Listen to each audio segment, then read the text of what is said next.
Sorry. Hi. Hi. Hi. Hey. Hopefully you guys can hear us. I'm Zane with Train with Zane Faith and Fitness. How are you? Thank you for being here. And this is my husband, Edward Krotz. And I'm actually going to be interviewing him today because he has been on my journey with me, but also, you laugh, but also his own journey. So we wanted to talk about that and, coming from two different perspectives, things like that, somebody who has struggled with food. I have struggled with food in the past.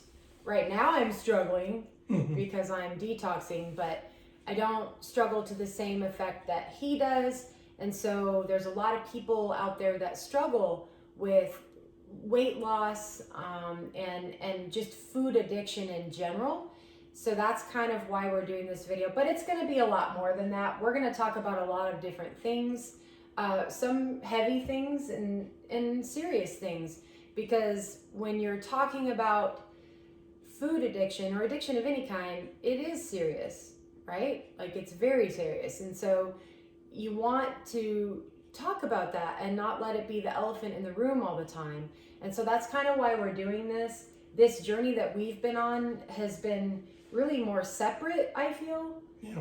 But then suddenly this is just me, we haven't talked about this, but I feel like it's kind of coming together a little bit as we kind of get on this similar diet, because he eats the food I eat, but For sure. yeah, but he'll also eat foods I will not eat.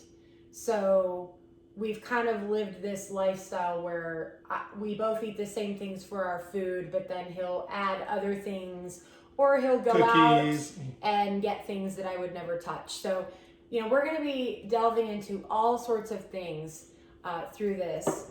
And yeah, so a little bit about Ed. He is a comic book artist, but bigger than that, he's an artist.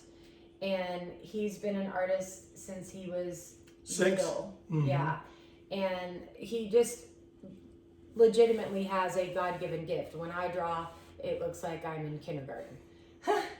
Even my good drawings. So he has an amazing gift. He is published on the Transformers, Ninja Turtle, Predator comics. The latest one he did is the Last Ronin Ninja Turtle book that he's published on.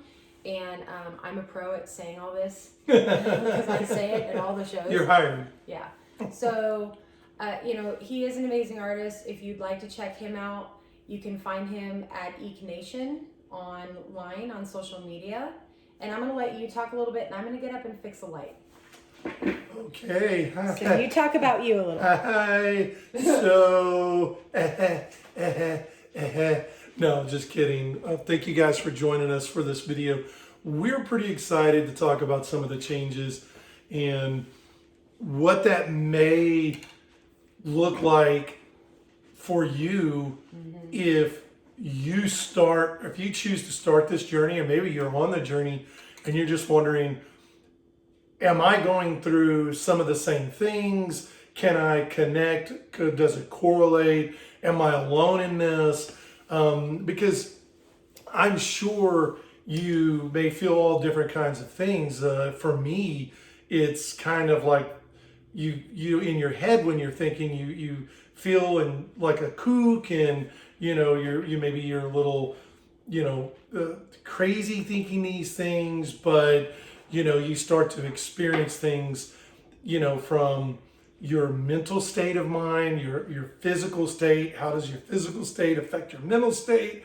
Your emotional state, your emotions, your relationships, your job performance, your sleep performance, all of these kinds of things like that. So hopefully we can bring something, I believe, to everybody, just kind of sharing what we're going through, what I'm specifically going through, being a heavy guy.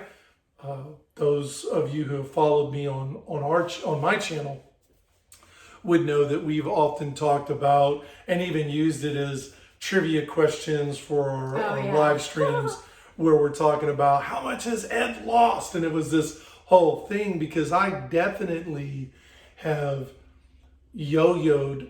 I wouldn't say yo-yo when it's like a year long or it lasts for a couple of years, but when you talk about the span of 10 or 15 or even 20 years where you could see your weight go up, creep up, and then you can see it creep back down, and then you're there and you're in a good place, maybe weight wise, maybe not so much your emotions or your, hopefully we can talk about a spiritual place and where you're at there in your walk. Absolutely.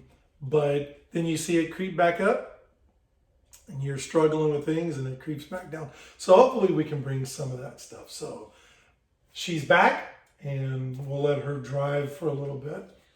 So I'm just going to tell you a little bit about my story because it's going to coincide with him. As a child, I went through very traumatic things, which I now believe is a huge reason why my body became unwell. But I also know that my birth mom, was struggling with things physically. And anytime that mom has a lymphatic problem and illness, things like that, that's transferred over to the child in the womb. So I'm putting all these puzzle pieces together now because I'm living this holistic lifestyle, and I am getting educated and educating people. But ultimately, long story short, I fell super sick about 6 years ago, I would say. Woke up one day and I was vomiting, and I don't throw up. I hate throwing up. And so I couldn't hold food in. I knew something was very wrong for years. I was having lots of symptoms manifesting all over the place. I knew I was in trouble, but I did not have the money to fix it. And I certainly didn't want to necessarily just run to the doctors because I already was having some issues with some of the things that I was learning. Doctors are amazing and we need them. We need doctors. Well, and that plays a little bit into the money aspect because Right. you don't know what's going on and the doctors may not. So let's say you go, even if you've got insurance, but you go to your GP Right. and they kind of do some surface looking, stuff. and then they send you to then they send you to a specialist, and then they do some digging and things like that. Yeah. And at some point you start going down this rabbit hole with the doctors where they start kind of shotgun diagnosing and trying to figure out what is happening, what's not happening. Right. And they start saying, hey, take this medication. And, right. Which is exactly what happened. Yeah. I had been researching, this is before I really got super holistic, super hippie chick. And, but I had been researching for a long time and I kind of knew what I had. And so when I went to the doctor, as I'm vomiting and I can't hold any food in, I did go to the doctor and they immediately said, oh, you have acid reflux and GERD and just take this pill. And I was like, no, I want you to test me for, at the time, H. pylori. And they didn't want to, but I made them and I paid for it, right? And I'm paying for it, so and so they did, and of course I had it. And so then they proceeded to put me on 3 different antibiotics, which I already was super unhappy about. A proton inhibitor, which was, we won't get into detail because it's so gruesome and TMI. But it was the worst 2 days. Mm-hmm. It was horrific. Was it just 2 days? It felt like a week. Yeah, because I got off after 2 days. So it probably was longer, but because I got off after 2 days. So it was horrible. Long story short, that began this horrific long journey, which I also want to talk to you about. And we didn't discuss this, but you've been on this journey too with me. We've been separated a few times in our marriage. So there was time spans where we weren't together. But when we were together, he had to experience to some level what I'm going through, whether it's me feeling so sick and complaining, whether it's me like almost passing out, being weak, lethargic. And I don't always talk about every single thing that I'm going through, but he can just tell that I don't feel well. So we'll talk about that too, like what you were experiencing. But long story short, this is how I became a detoxification specialist, because it's through my own journey. I was already a personal trainer and I wasn't seeing muscle. I wasn't able to build muscle. I knew I wasn't getting the nutrients from my food.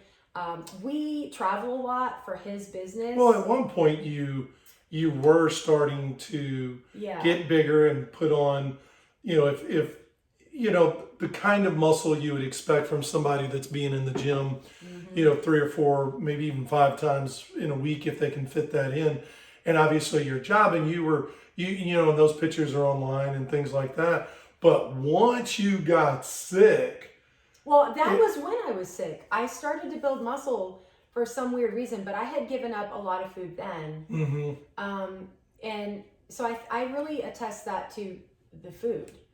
Because we travel for his job. So we go do Comic-Cons, we do movie premieres, people bring him into different shows, and we travel. And obviously when you travel, you're eating late, you're on the road, no matter how much you try to plan, it's a really rough go of it. It can be. It's extremely rough. Yeah.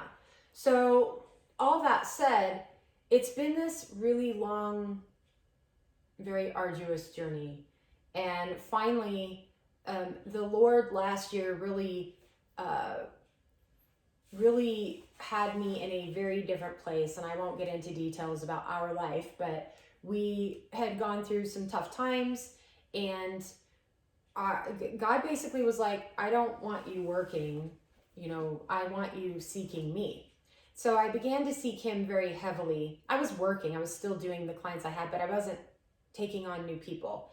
And in that time, I spent probably 3 to 4 months just really seeking God and the truth in him and my identity in him. Now, I've been doing this for years, but there was something about this last year that really, everything started to just come together. I started meditating. And I think a lot of Christians don't want to go there. They don't want to meditate. And I'm not about meditating and emptying your mind. Okay, so that's the defilement of meditation. That's not what I'm about. I'm about meditating.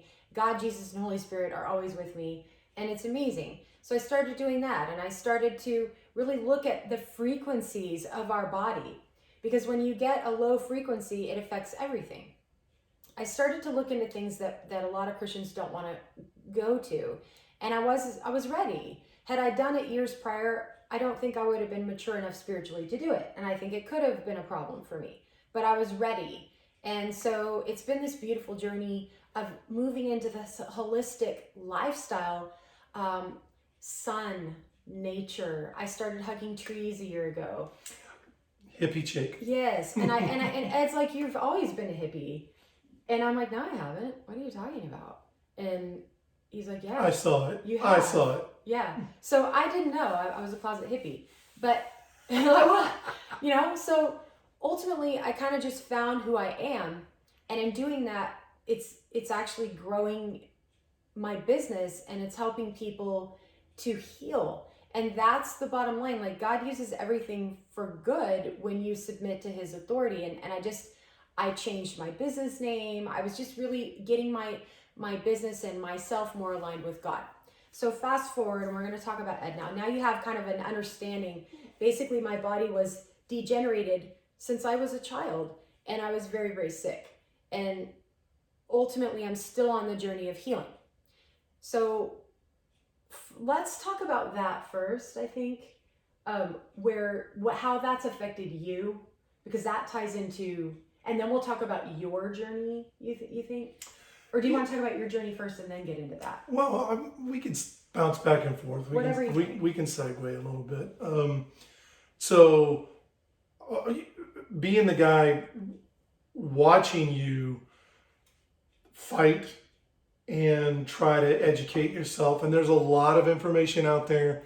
There's a lot of confusion. Yeah.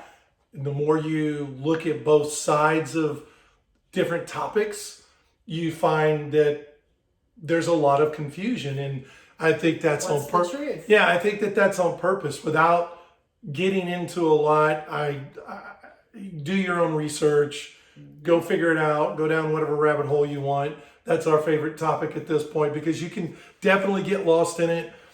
Watching her evolve, because it's really been an evolution. Everybody's going to try a lot of different things, and it's okay. Go for it. I think that you probably should, so that you understand what may be the truth, what may not be the truth, what works, what doesn't work, all of these kinds of things, because at the end, it's going to educate you. But for me, coming into this, I was not a sickly kid. I was not an unhealthy kid. I was that guy that, Athlete. played football, played baseball, was in gymnastics, outside all the time, drank from water hoses, ate watermelon, with my brothers and sisters, spitting the seeds out during the summertime. And that was us. And so I never experienced that personally. Not that I didn't witness it from people that you grow up with, classmates that had asthma, co-workers that had physical illnesses like diabetes, or they had pacemakers, or they had, surgery to put things on their back because of their spinal cord, or just all these kinds of things that you witness as you go through life. But personally, I never experienced the being lethargic, gut issues. And you talk about gut issues, for me, it's just like, oh, you've got an upset tummy, take some pink stuff, take this, take the pink stuff, take some Tums, chew on some tablets, that kind of thing. And the same thing, oh, you've got allergies, take a pill, take that pink pill, take something for that. But those are like these things that you just think that, oh, that's something that somebody's struggling with, but it's not that big of a deal. But when you see it up close and you see somebody losing weight in the wrong way and looking sick and unhealthy, and dealing with that on a day-to-day basis, it starts to open your eyes to go, okay, there's more to this than... Why is my wife dizzy? Where you're just going, oh, come on, babe, in my... Suck it up, buttercup. Well, in my life, you're going, eat something, you're dizzy, you're not eating enough. And that's true. All of these, whatever you want to call them, nomenclature, or just things that we learn as we grow up. You just need to go poop. Yeah. You're just a little constipated. Go sit and squat. Yeah. And there's so many others that I'm sure everybody else out there has heard, and maybe there's some truth to that, Sometimes, yeah, maybe there is, but when that's not working, and so for me, watching that stuff not work, watching her diligently try to do her homework, and do her job at the same time, and your job. and my job, working the shows where you're standing all day and you're talking to thousands of people, and your diet is all over the place because these are 10-hour days, and it's great. You meet a lot of people, and that's amazing, but you end up not eating properly. You fast, that kind of stuff, because you fast through necessity.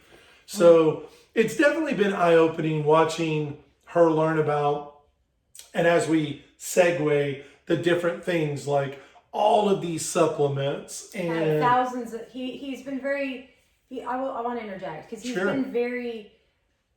been pretty patient. Sometimes he wasn't, but he was very patient for the most part with me spending money that we really didn't have on supplements. And we're talking, we're talking thousands of dollars on supplementation over the past 6 years as I'm learning. And at the end of the day, I just was supplementing symptoms. I wasn't getting to the root. I was trying to get to the root, but it wasn't until God started shifting things for me last year and I went back to school in holistic health and I learned the truth. So continue. Yeah. So me coming in, you know, I'm a meat eater, born and raised in Texas, where cooking meat is a sport. Yeah. You know, and you know, you just got barbecue sauce everywhere, and that's it. Learning how to do that, man. Oh, you can barbecue? Awesome. You're coming over. You know, if you knew how to barbecue, you are the man or woman. And so you grow up from that, and it was a culture shock to me. I knew that she was healthy, which was great for me. And I came in, and we're buying groceries very differently than the way I'm used to. You know, it was half of our groceries was off the hostess aisle. Oh, you mean when we first got together? Yeah. Like me growing up. And you still lost 80 pounds. Oh yeah, coming in, I changed. So explain what you would eat. Yeah. Oh, okay. Back then. So I think I would still have. I was eating Lucky Charms and 3 blueberry muffins a week, but I would cut them in half. But still had some M&Ms and things like that. But so much of my diet had changed From regular food that it was crazy. And I dropped I was 297 pounds when we first met, and I had dieted a little bit because I'd put on a lot of weight right before we met. I probably put on 40, 50 pounds. Well, so we had been talking. We met each other years prior, and we didn't date.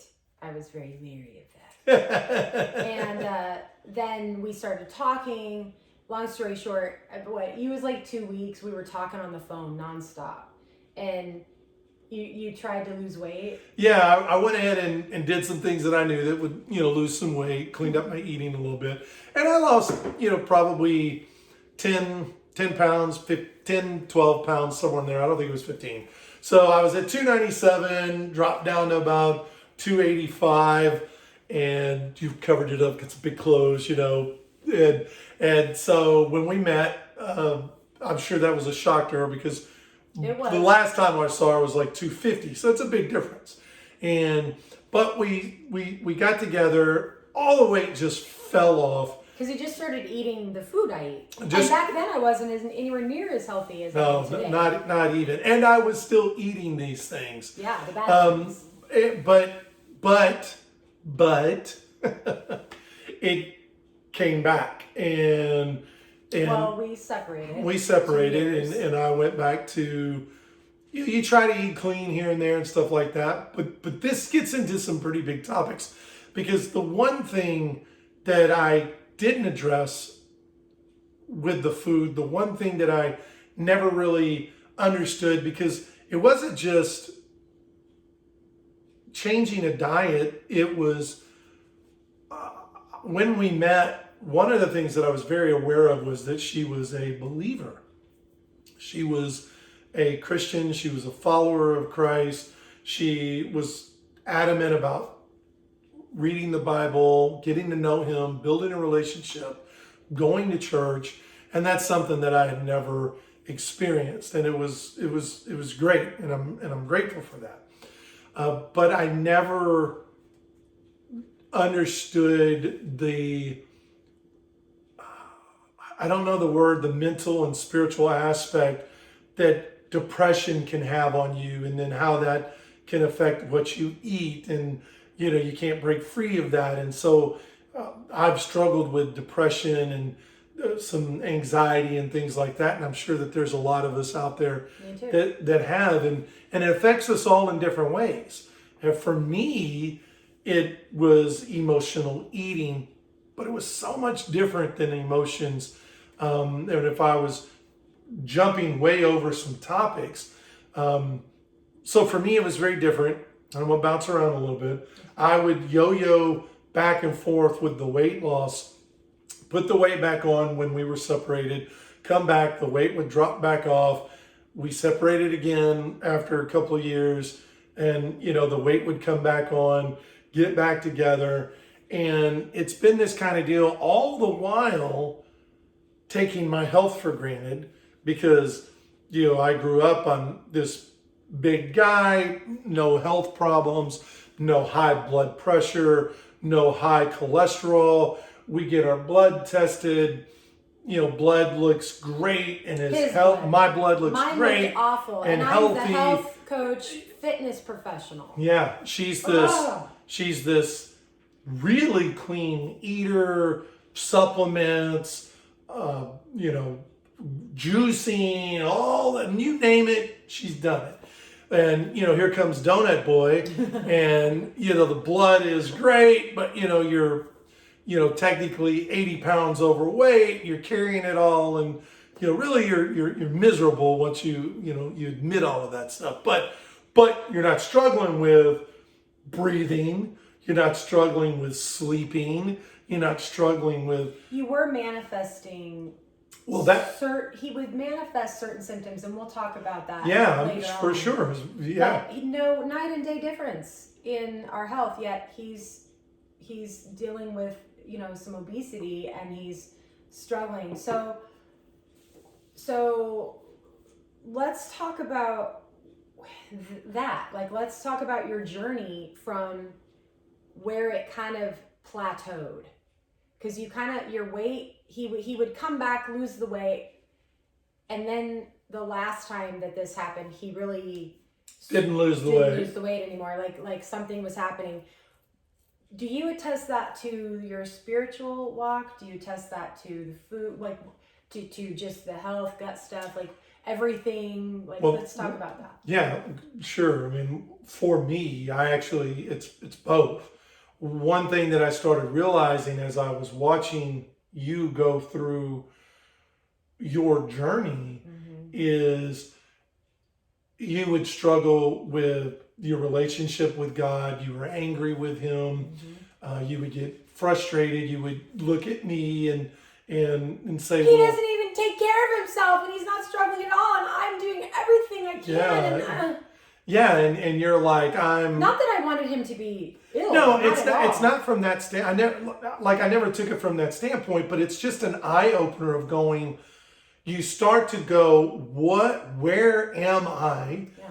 What is happening? And as I watch you go through that, and I mean, there's a reality of it. If God is working on me, and I've been on my own journey trying to understand what he wants from me, what he's calling me to do, my artwork, my marriage, my attitude, the mask that I would put on to hide my anger, hide my depression, hide my anxiety, my own frustrations, my insecurities, all of these things, so that you're putting on this great front, but you're really internally there's all of this chaos going on.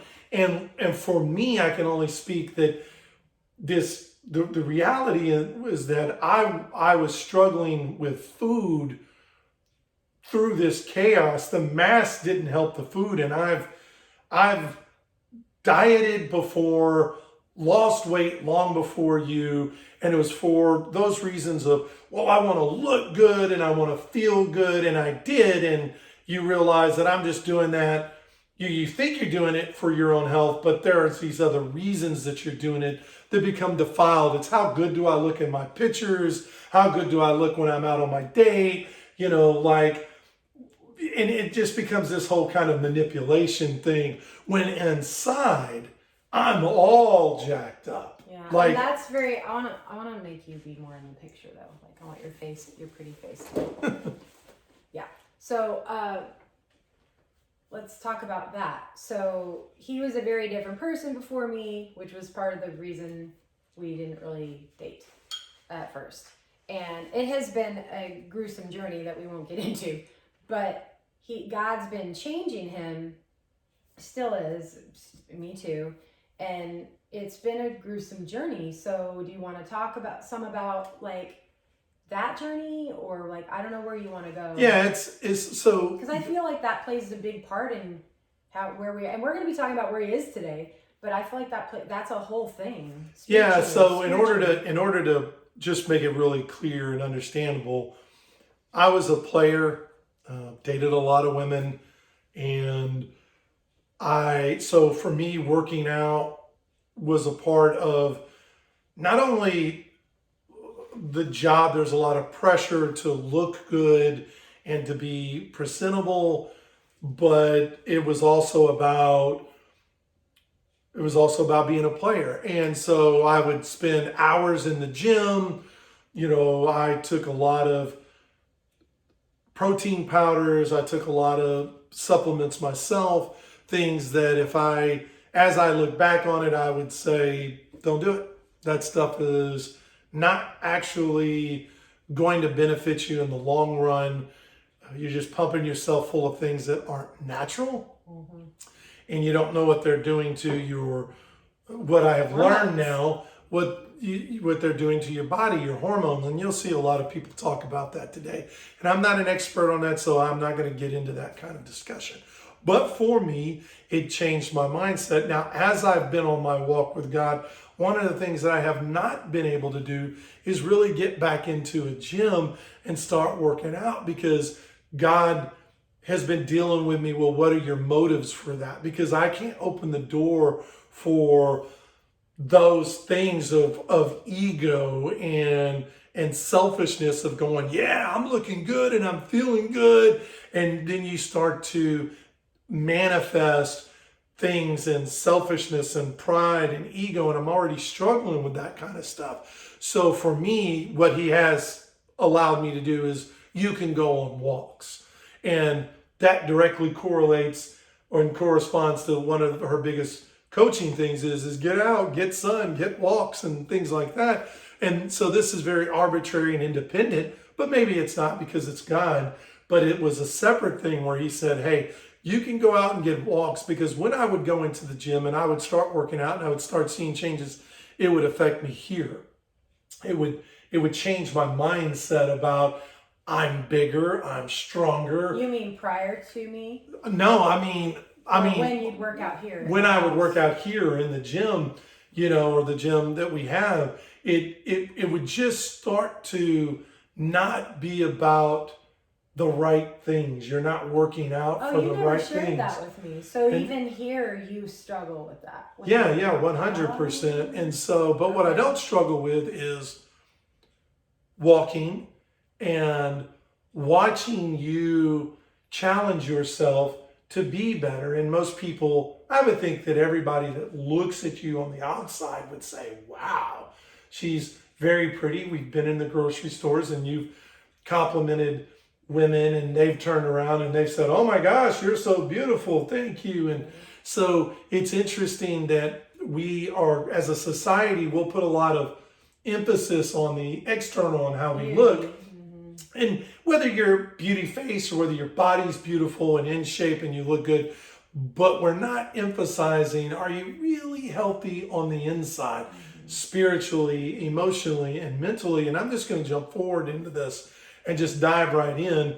As you were going through this journey probably last year, and really changing a lot of your food intake to be fruit, and you going from not being able to eat certain fruits like mangoes, where I really didn't eat it. Let's interject for just a second. I ate no fruit because I was of the belief that too much fruit was bad because of the sugar, as well as I was even told, oh, it'll make you fat if you eat too much fruit. Meanwhile, you're eating French fries and chips and donuts and And it's true. If you eat those things and fruit, you will get fatter. That's a very big truth. So then I had to teach my body how to eat fruit because it would make me drunk because I had gut health issues. So that's kind of explaining that part. So go ahead. Yeah, I mean, it was really interesting to see you go, man, I really want this mango. I really want this mango. And you're like, oh my gosh, it's so yummy. And it made me sick. And it made you sick. And yet you tried it again and it made you sick. And she said, okay, I can't eat fruit. So I'm going to do vegetables. And we did vegetables and meat. And keto thing. Yeah, we did vegetables and meat, lost a ton of weight, all that stuff. But peeling the curtain back, I got no better. you got no better, still dealing with the stomach issues. And for me, it's hard to put this into perspective, but I had emotional problems and just really struggle with a lot of things. And I'm bouncing back and forth here, but I cut out meat about 3 weeks ago, Maybe longer. maybe 4 weeks ago. Other than when you would go out. Other than my night with the boys, which is a Wednesday night, and we bowl, and I have a sandwich because I'm out all day long. Wait. I want to be more specific. So actually, it's been longer than that because he actually cut out. We used to grill. Like, we would make a ton of meat. And before I really went on this hardcore, okay, I'm going to eat mostly fruit. And really, I'm on a plant-based diet at this point. Before I really took the plunge, I tried the whole carnivore thing before. And this was a while ago. I was eating mostly meat. This was last year, earlier in the year. And I started stinking so bad, BO, in my pits, like horrible. He can attest to it. And I felt sicker. I felt worse. And I tried to do that for about a month. So fast forward, I then gave all that up, and I start giving up and going to plant-based, and he starts to give up the meat too, because I'm not going to eat meat. And so he's like, well, why am I going to cook? I'm not going to grill all this meat and cook all of this. We were buying some lunch meat for sandwiches, so that was the extent of my meat. So he ate sandwiches a lot. Yeah, I was eating sandwiches, getting my meat that he way. was tired. And I would still go grab fast food and things like that, burger, fries, whatever the case was. So in that sense, we weren't cooking. It was a transition. It was a slow transition, but it was still a transition because we wasn't grilling all of this chicken and all of this steak. Eggs. Yeah. I stopped eating meat and went to eggs, praying that would be okay. And it wasn't. And so finally, about 40 days ago, 41 days, I gave up eggs too. And now you talk. And I think, so with the exception of the sandwich, and that's one day a week for probably the last... eating out, he'll have like a sub sandwich. Right, so a big, sub sandwich. And then that's it. Now, all of this time I was still sneaking and eating my cookies and things like that or whatever, because I was like, all right, well, I'm doing all this, but I'm still going to have some cookies because, hey, whatever. But the biggest thing with the meat that I found by cutting so much of it out, because we're talking, we would grill on the grill enough meat to last the week or most of the week. And so we would eat that. And you're talking, 2 chicken breasts, 2 or 3, turkey patties. Pork. For me, I was all pork chops. It was steaks. Oh, they were so yummy, all that stuff. But the biggest thing that I started to notice was it was starting for me to affect my emotions. And that's when I started to realize that it's very hard to explain. Because I was off meat. It's almost like you're going to have to walk this journey for you to maybe understand this if you're not already on it. As I started understanding that it wasn't really my emotions that were being affected, it was a spiritual aspect to it. And trust me, it gets pretty wild when you start going, I got into an argument with her some time back, and she left. She got out of the house for a little bit so that we could calm down, and that was good. But like any couple, you get into an argument. So she's like, you know, hey, I'm gonna leave for a little bit. I don't think it was that nicely said. It wasn't that nice, but it was needed. But it was needed. So I was here by myself, and I was gonna watch me a man movie, and just kind of, all right, I'm getting hungry. What am I gonna go get? So I go get me some food. I stop off. I grab me some donuts, and some food and some donuts. You know, because hey, Donuts are his donuts, one of the things. donuts and chocolate chip cookies, and I was in a bad place. I mean, I'm like, I'm ready to watch my movie and just Screw her. and just try to get lost in that. And the minute I put that donut in my mouth, I felt something weird in my body happen.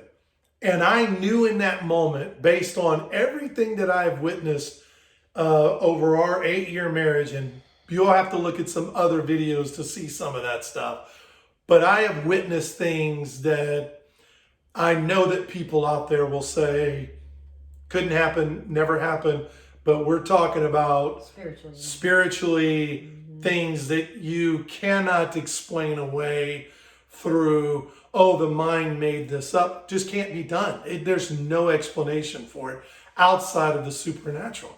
And when I ate that donut in that moment, based on so many things that I've experienced, I knew that I had let something in. I felt it. Something demonic. Something demonic. And I knew it. And I had another donut, and I was like, what just happened?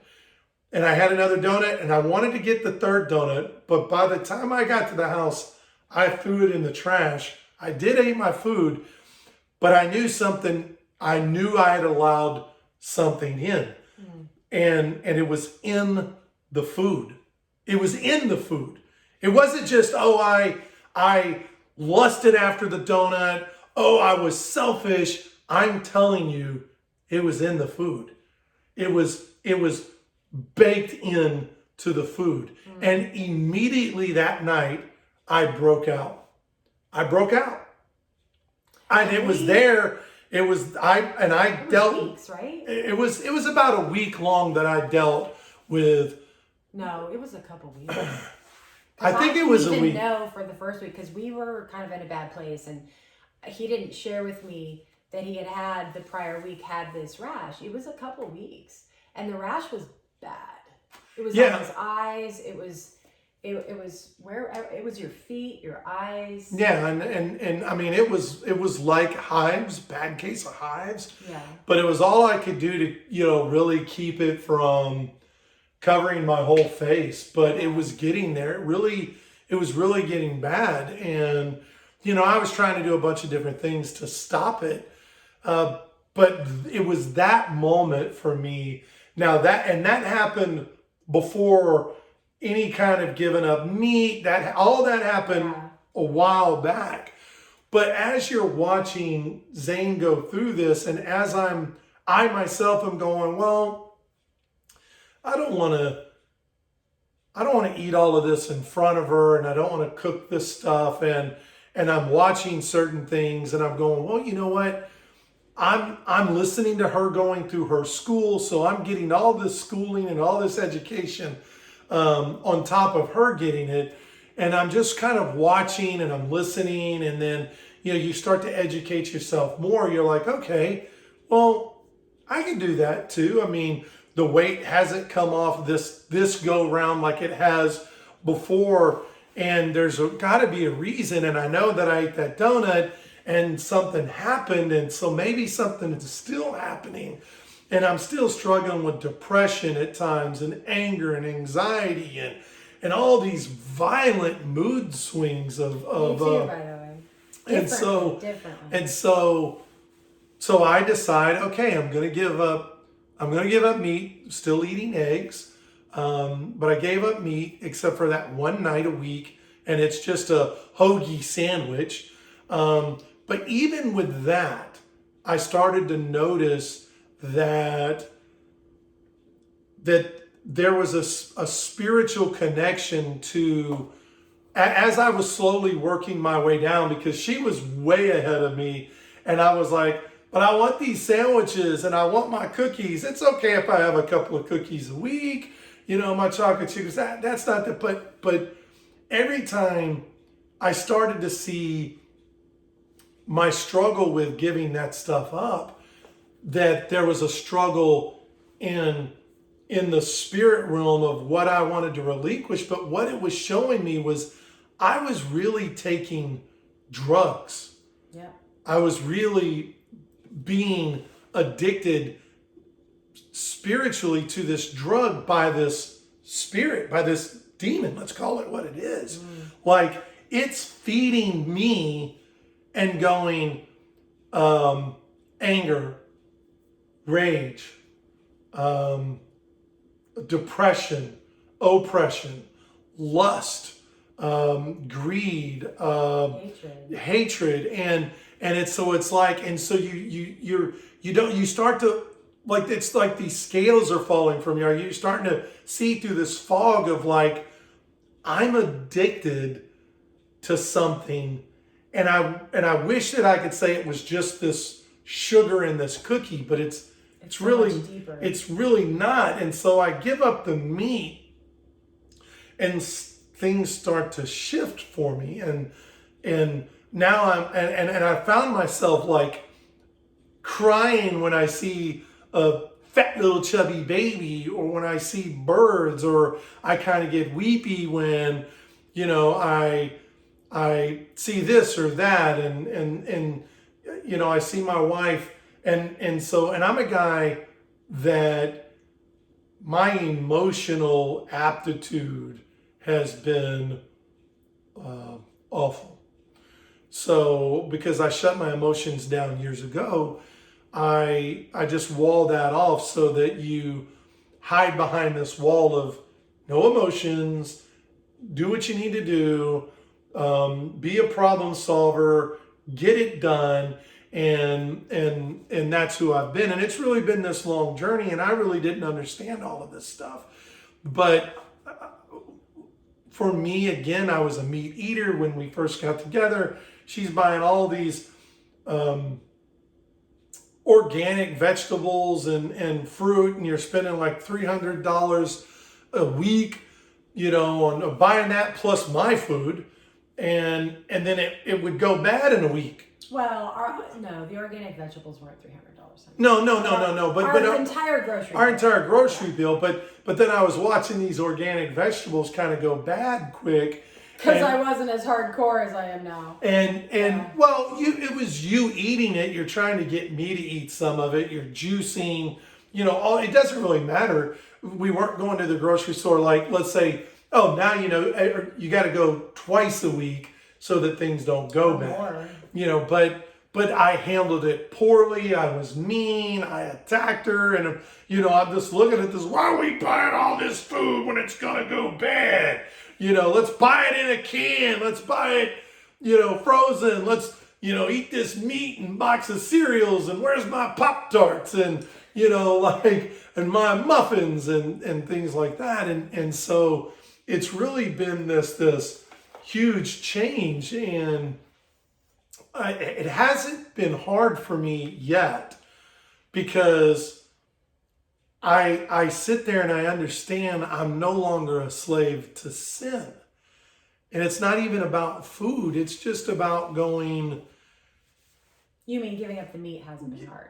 Giving up the meat hasn't been hard. Or like all this, the donuts and the cookies, because it's been so much other Snickers and things like that. Well, it was hard. Before it was very hard, but now maybe it's not hard. Well, now once you have that realization of for me, this kind of spiritual connection of, I'm, like, what am I eating? What am I doing to myself? What am I doing to myself? You're killing yourself. You're taking all these chemicals, let's just call it what it is, poisons. I have no idea what's in any of this stuff that I'm eating. And when I walk by and I stare at the boxes now in the store, I don't feel a craving for them. I feel a kind of this quest to know what is actually in this processed cheese nip or cracker or meat that's cereal on the shelf for or years. meat that's on the shelf that can sit there and not go bad. You know, like what is that? And you have to start questioning this, and a lot of those questions have been answered as I watch you. And well, and let's talk also about like when you went through the program you went through years ago. Prior to me, he went through a weight loss program, and let's talk about that as compared to now. So that was all about eating protein and eating vegetables and fruit. And I think that. And you were very diligent. And I was extremely diligent. I lost 60 pounds in 11 weeks. That's how diligent I was. That's a lot. And it also shows you how bad of an eater I was and the shape my body was in. And you can do it, especially what I know now is just sheer willpower. You can make that happen. And to me, that's the biggest difference of going, I don't want to do something through willpower. Right. I don't want to do it through willpower. Willpower, this may be difficult. This may sound weird, but when you understand that we are three parts, we have a Trinity as a Father. So we're three parts. We're spirit, soul, and body. You have to understand those three parts. They have an identity, and they have a say so. And you can do things through your soul and your flesh. Your flesh can convince you, I can have a cheat day. It's okay. And I would call that a feeder mentality. And I would call anybody that says that to someone that's trying to. Yeah, I had never heard of the feeder mentality until you explain that. So the feeder mentality is feeding you something mentally to get you to change your mind. Give an example. In this particular example, it's I am not eating any meat. So let's say I've chosen to not eat any meat right now, and I'm eating way more fruit and some vegetables, and I'm just trying to understand spiritually through God, surrendering and relinquishing whatever it is that He wants me to relinquish, because He's my Lord. And I'm okay with that. Like, I'm okay with that. And I'm not telling somebody else, this is how you need to live. I'm not. But what's the feeder? I'm getting to it. Okay. So we go to a barbecue. Yeah. We go to a birthday party. Right. You get invited out to dinner. Yeah. Okay.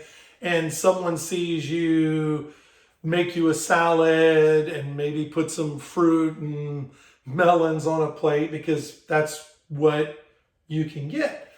And they say, well,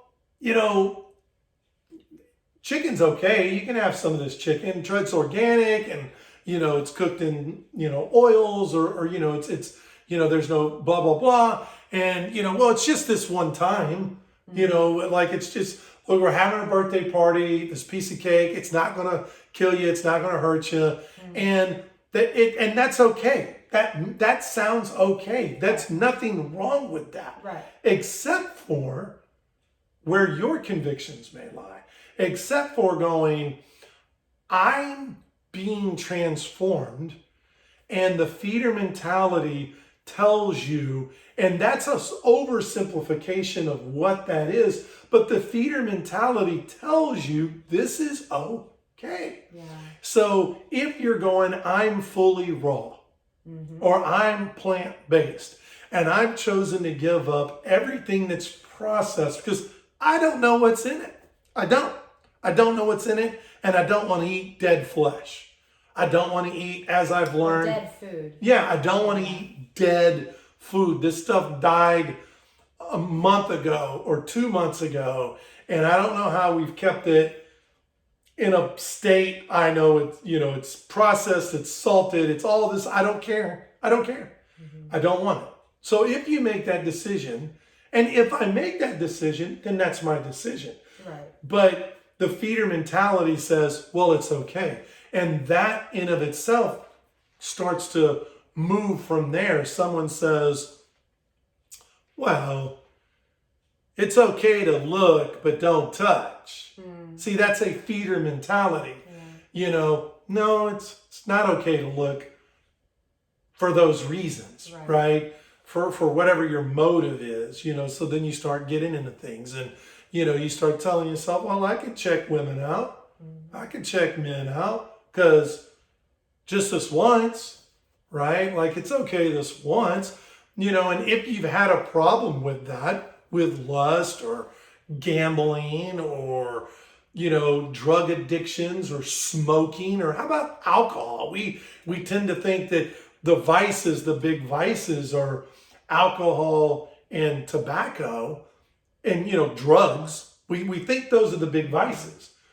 But chemically, we as a society have chemicalized food, and the enemy knows that. In fact, the enemy's the one that's doing that. Yeah.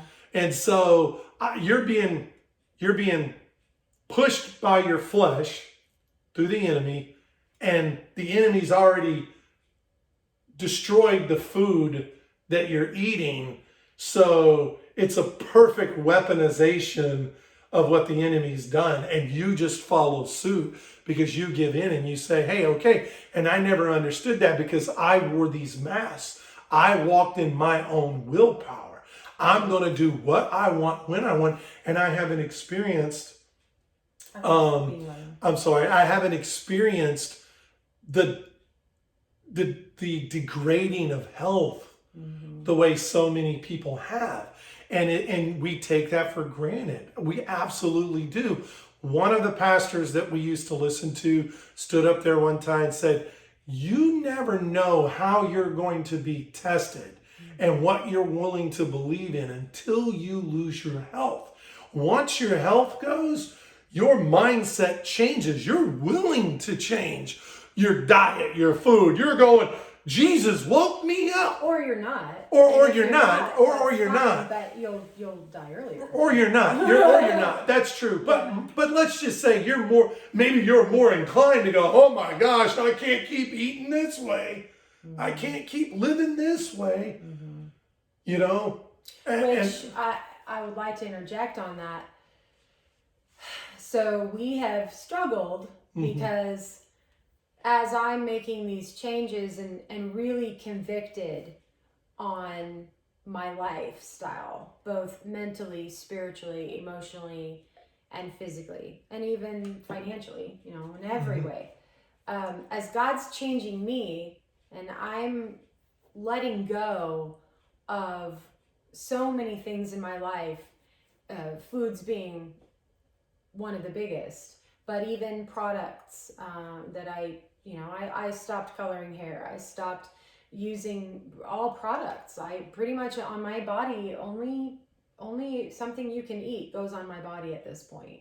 Or natural essential oils, things like that. Nothing else goes on my body or in my body because I'm eating fully raw at this point.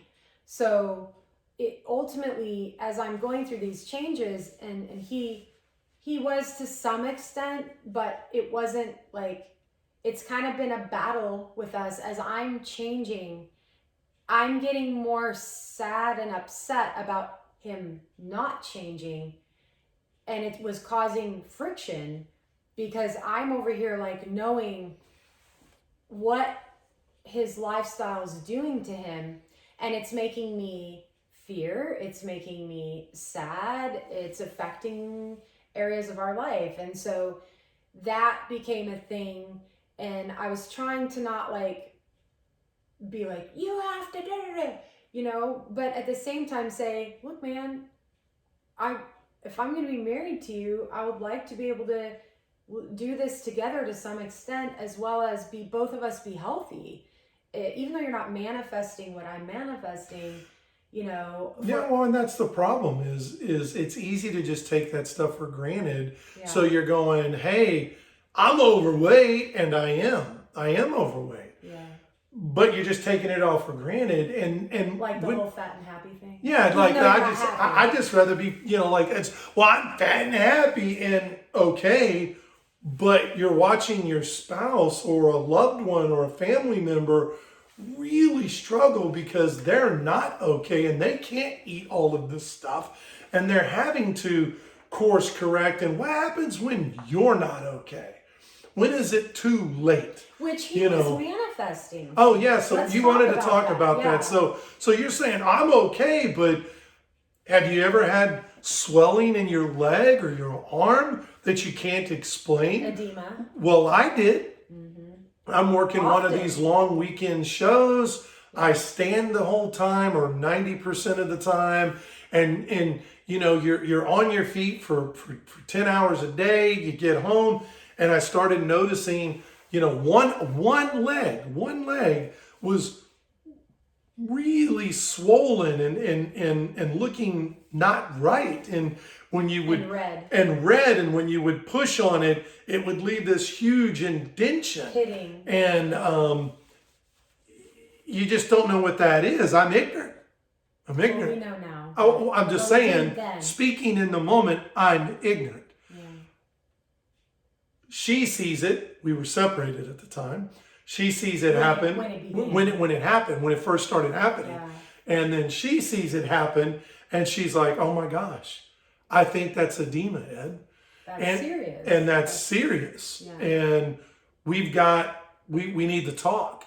And I didn't. You lose some weight. You lose some weight. You go walking and things get better. You don't see it as much. It's not as pronounced because you got better blood flow and circulation.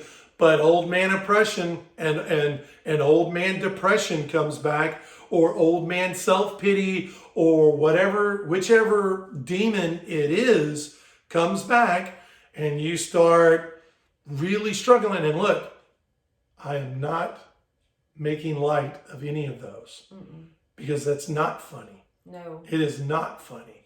And my heart goes out because I have been there. I've held a gun in my hand. That's how serious this is. Not recently, just so that we know. I didn't even know that. But years ago, I struggled with it so bad I held a gun in my hand. And I've struggled with it recently, and it's been a real battle. But I have to say that as I watch what she's doing and the changes in her mindset where she's, crying over things that I would go, why are you crying over that? What's happening? And then now I'm like, oh God, I just love you. Look at the birds. They're so beautiful. Lord, I thank you, God. That's so awesome. And then you're going, what's happening? What are these, you're like the Grinch. You're going, what are these things coming out of my eyes? And ow, what, this heart, what is this thing beating here, And that's kind of what you feel like. Okay, but that's been since you have given up meat. Because he hasn't given up bread. He's eaten I've not given up of bread. I've not given up bread. I try to eat crackers or chips or anything like that. No other processed food. Yeah, no mayonnaise. Toast. Yeah. One day a week I have the sandwiches. Right. And but you've given up all sweets. Oh yeah, no sweets. You've given up all processed foods other than toast. Other than toast, that's it. Whereas before, it was no skin off his back to go get some chips and whatever, like Snickers, donuts, cookies. So he's given all this food up, and what he's saying is that... And we're talking probably every day. Yeah. Let's not minimize what we're talking about. Some people say, oh, I have 13 chips, or I have 2 cookies, or I ate 3 donuts. No. We're talking, let's paint the real picture. Yeah. Every day, 2 to 4 cookies. Every day, something. Something. So it may be a Snickers bar, a grab bag of chips. Let's talk about if 3 sandwiches. Do you want to talk about what God told you that one time where you got the food and then he told you what that was? Help me.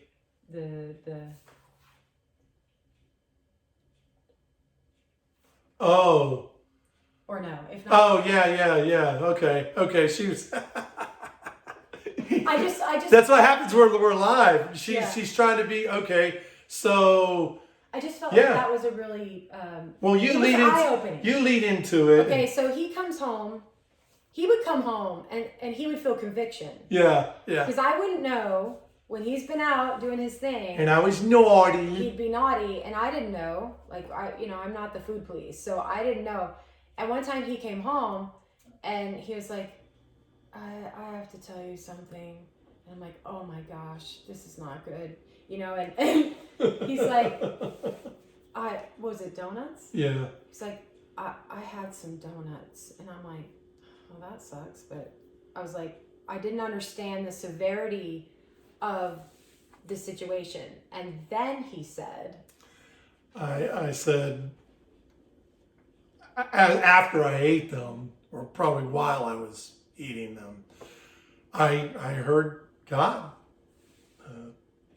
ask me,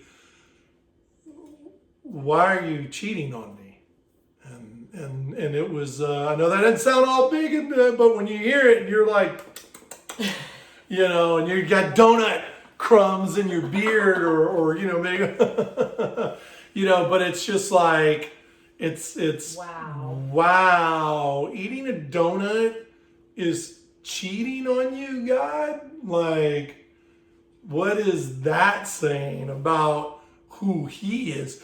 But when you paint this picture of where I'm at, that's the real picture. It's not about eating. It's not about eating to lose weight. Not for me.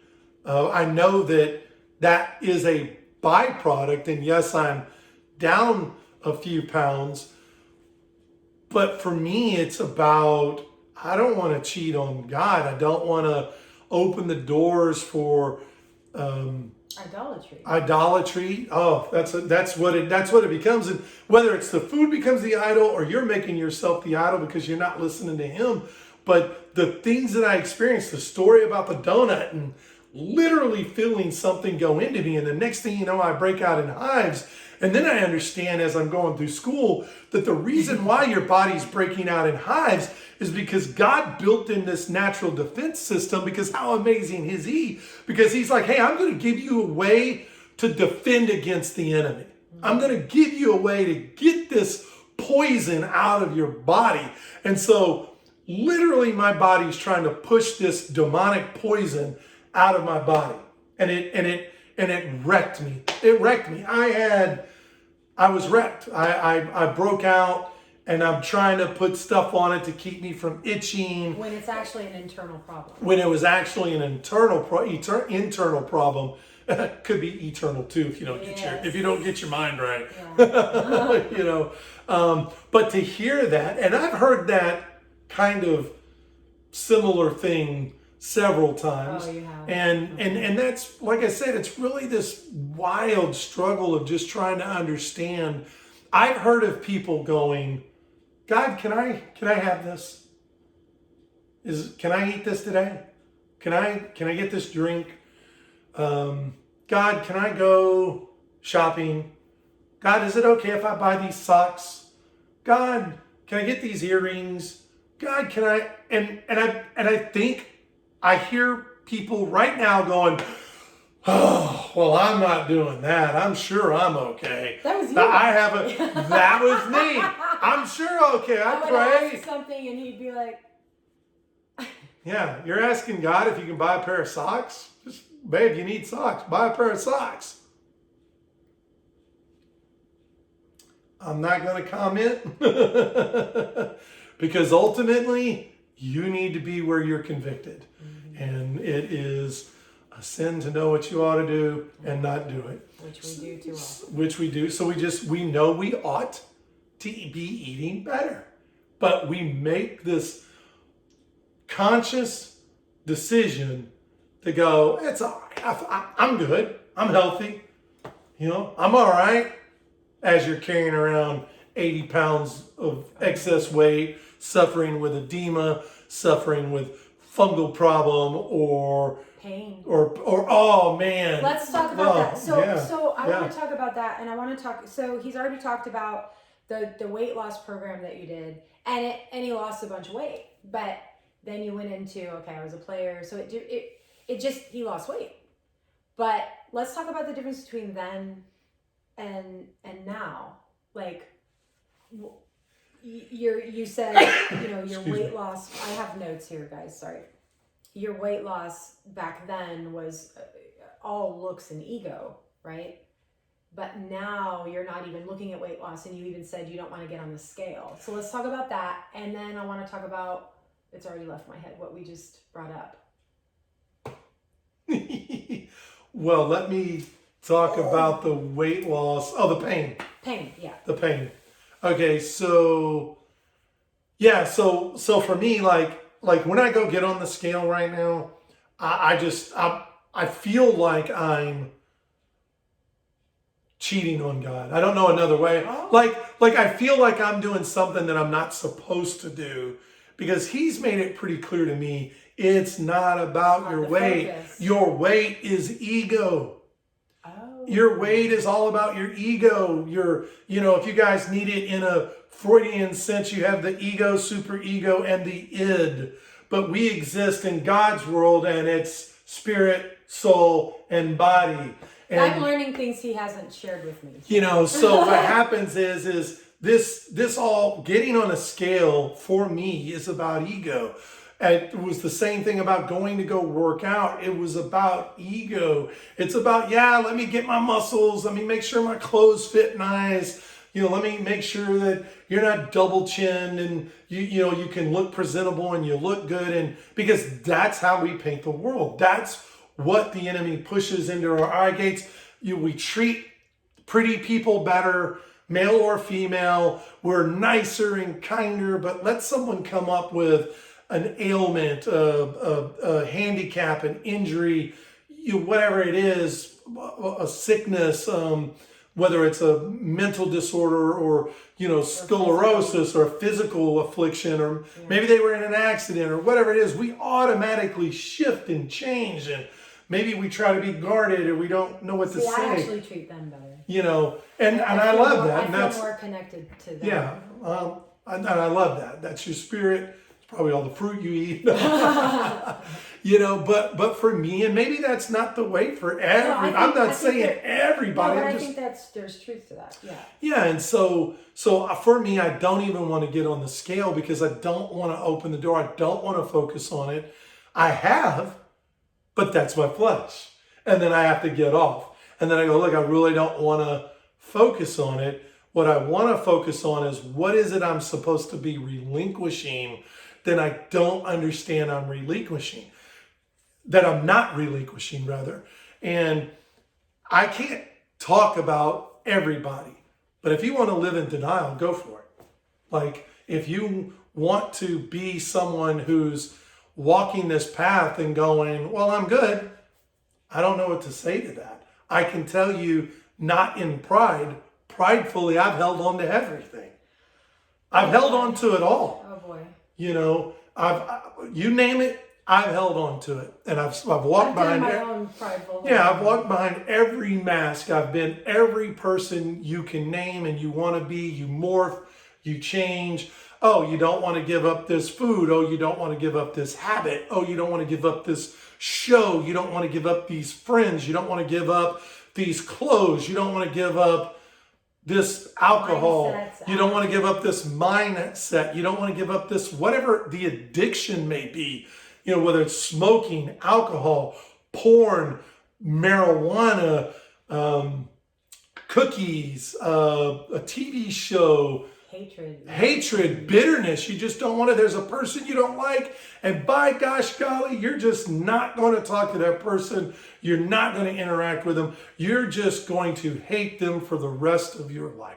And one thing that I can say, as I have learned about an acidic lifestyle and an alkaline lifestyle, what you're talking about is love and hate. Yeah. And we have a description of what perfect love is. We have it. We absolutely have it. And the more you have it, the more peace you have. And that peace is alkaline. Yeah. That's a scientific name for God giving us this word and this feeling of peace and letting go and relinquishing. Yeah. And it's not just meat that I've given up. No. And we were doing a test, by the way. This one sandwich a week is a test that we're having. It's when I have the sandwich, I go bowl. Yeah. And because I'm eating so clean for a week in between, my energy levels drop way through the spectrum. And so for the last couple of weeks, my bowling's been off. I'm exhausted. I'm tired. And I'm lethargic because I eat this big old sandwich on bowling night. That's the thought process. Yeah. So we've been experimenting to see how I feel the rest of the week or through the week and then that one week, so that you guys understand why I'm still having this sandwich. Well, look, you've given it up, and hey, it's a process. Yes. I'm going through a process. I was eating eggs, and I decided to try. Well, let me just get off the eggs for a while. Yeah, it's not like he's saying, I've given up it's like, let me see what my body feels like. Let me see really what my spirit and my mind feel like. And what I have found is I'm not struggling with anger as much. Neither of us. I'm not struggling with much. I'm not. And you can just, maybe you have a blessed relationship. Yeah. Maybe you don't struggle with anger, anxiety, fear of lack or whatever. I don't know. I don't know what you or anybody struggles with. I can only talk about what I struggle with and the demons that I have, which is fear. Fear. And you can place it everywhere. Yeah, exactly. You know, like fear of dying, fear of lack of money, fear of lack of provision, fear of lack of great marriage, lack of whatever. I don't know. Fear. It's everywhere. And so for me, one of the biggest things is I don't find myself focusing on that or holding it as often or as much. And I had to laugh when she was on her first 16 days of just fruit. 18, buddy. 18. She was like, I don't feel all pimped up and I'm not as stiff. And like I was walking around. Flowy. I felt like I had these bolts that were keeping me like this. And I was in this constant pain. And all of a sudden I'm all flowy and I'm loosey-goosey. And she gets down and she does the splits, which at 50, who's doing the splits? But she gets down and she's like, I feel amazing. And I'm like that wind thingy that's all like, blowing in the wind. And I had to sit back and I'm kind of laughing. And she's like, I feel great. And I was going, you know what? I know that she's saying that's like you don't have the acidic compounds and chemicals in your body that your body's overworking to get out. But this free flowing feeling is really you and your spirit. You're just kind of like, I'm loose and I'm not holding on to all of this anxiety and toxicity and I'm just better. And you find yourself going, you know what? I want to go stare at some trees. Yeah. I want to go be outside. And as kids, we were always outside. Now you can barely get outside. And you're wanting to fast from your phone and, get away from that thing for a day or a weekend or whatever. So, but what else did I? Let's talk about, you know, the pain in your body, the pain, and I'd like you to touch on, because you're always talking about self-pity. I'd like you to touch on that. Okay. So the easy one first is the pain. So I would, I'm healthy, I'm eating, she's struggling, let me be supportive, but, every time he gets up, it's, oh. But every time I'd get up, it's like, literally, that's what he sounds like. Me too, by the way. Until you loosen up, you're like, you're trying to, oh man, my back, oh my back, like all that stuff. And you're walking around like someone's beat your feet up with a hammer, so you're, ooh. And it was kind of like this moment where I was getting up and wasn't going. I just said it one day. I had the realization. I'm like, he just got up, and because the same thing happened to me. I would get up and I wasn't like stiff and acidic, and so I'm getting up easier. And then I walked in the kitchen and he got up, and it was like, oh my gosh, he didn't make any noise. And then I realized he hasn't been making noise. Mm-hmm. So so the stiffness in your knee or your back or your hip and your ankles, that kind of pain, that I haven't felt that. I've also noticed when I go bowl, if I hurt myself or I do something, that recovery time is quicker. Not as quicker. You don't have that, maybe the buildup of the lactic acid, or and maybe that's all about being a little bit looser. Now clearly I'm not as diligent as you because I'm still eating some bread and I'm still having. You're not really exercising either. Yeah, I'm not exercising. Yeah. Go for walks every once in a while. Once in a while, or a hike. So that's the pain side of it, just being able to get up without going, ooh, ah, and grunting, and being able to walk without pain is a big deal. Huge. So, and I'm 52. Yeah. So not 50 also, I'm 52. And 49, buddy. Almost. And so I can imagine there's probably a lot of us that are getting up with like, whoa, the old joints just aren't what they used to be, or the old dodgy knee, and but. And I want to interject there because that's part of what also brought me to going back to school to learn how to detoxify, because my clients, my personal training clients, most often have severe pain because God sends me. Usually he sends me tough cases. I've worked with people in wheelchairs, cancer patients, stroke victims, and I wasn't seeking that. That just came to me, and in the very beginning, and it just kind of became my thing. So that's what I do.